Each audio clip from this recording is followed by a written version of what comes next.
Hey guys, so today I'm going to be showing you my process for making the Pistachio Linzer Tart from Claire Saffitz Dessert Person. This is a pretty easy recipe. The top and the bottom of the tart have the same ingredients, and then you use store-bought jam in the middle. Of course you can make it, but you can just use store-bought jam. So this is something I think is really beginner friendly, and I hope you enjoy. So step number one is you need to toast your pistachios. So go ahead, put them on a baking sheet, put them in the oven about 350 and watch. It took about 10 minutes. You want them to be nice and brown and fragrant, but make sure they don't burn.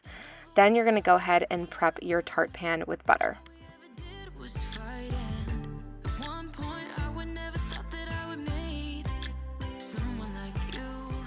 Now for the dry ingredients, I'm showing you this because I want you to see that I'm now always measuring my flour using a scale and not cups, and it's just way more accurate. I highly recommend. So that is what I always do.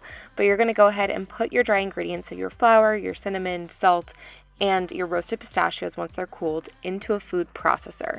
And you're actually going to pulse them here, get them nice and mixed together, make sure the pistachios are in small pieces, and then set that aside. You're going to go ahead, take your lemon, you want to zest it and juice it. We're going to use the zest in the tart, and then we're going to use the juice to mix in with our jam that's going to go in the middle. Grab your food processor again, you don't need to wash it, and add in your sugar and your butter. So this is like creaming the butter and sugar in a lot of cookie recipes, but you're just going to go ahead and let your food processor do it. So put it in, pulse it until it comes together and, sort of creamy, but it'll still be a grainy consistency. And then you're going to add in your vanilla, your eggs, and that lemon zest that we just made. We're going to mix that all together, and then that will be our wet ingredients for this.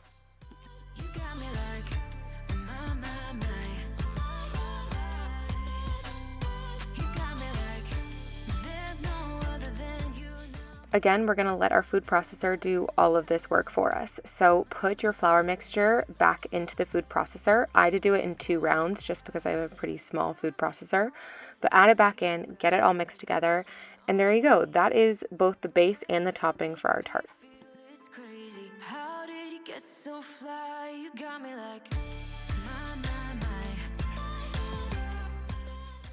Now we're going to take half of our batter and we're going to put it into our tart pan and smooth it out.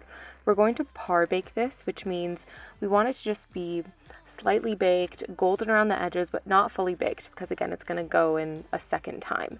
So I'm spreading it all out, getting it nice and thin, and then popping it into the oven for about 15-20 minutes. While that's baking, we're going to go ahead and mix our filling. So it's just raspberry jam and that lemon juice that we had. So put that into a bowl, mix it together, and then you're ready. So by that point, your par baking should be done. This is what mine looked. So again, starting to get golden, but definitely not baked. You're going to take the other half of that batter that we made, put it into a piping bag, and get ready to pipe that on top of the jam. So the next couple steps are pretty simple.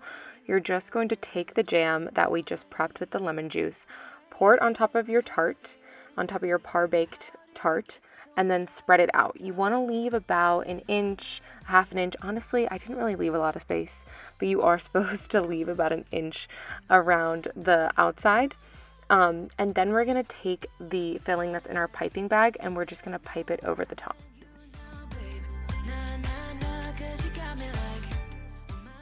Now you can do whatever shape you want. I decided that zigzags would be super cool, and then once I got one across I realized, wow, I do not have enough batter to do zigzags all the way across because obviously that just takes up a lot more.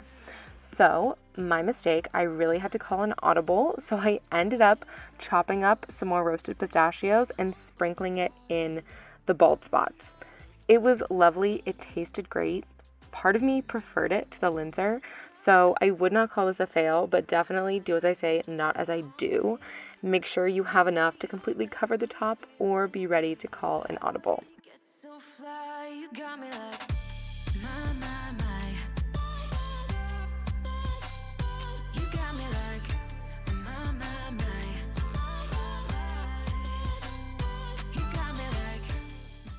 Okay guys, so that was my process. I hope you enjoyed it. overall, I would give this a 7 out of 10. It's really easy. I feel like, in case you haven't noticed, there's sort of a direct correlation with the amount of effort and my satisfaction. So because this was so easy, I don't know if I would make it again. The Linzer is good. Maybe Linzer's just not for me. I love pistachios, loved the jam in the middle. Sorry, that was my dog sneezing. But yeah, I thought it was fine. I'm gonna be honest. It was like not one of the chart toppers for me for this book, but super easy. I think it's really impressive. So I would recommend it, but let me know what you think below, and thanks for watching. Bye.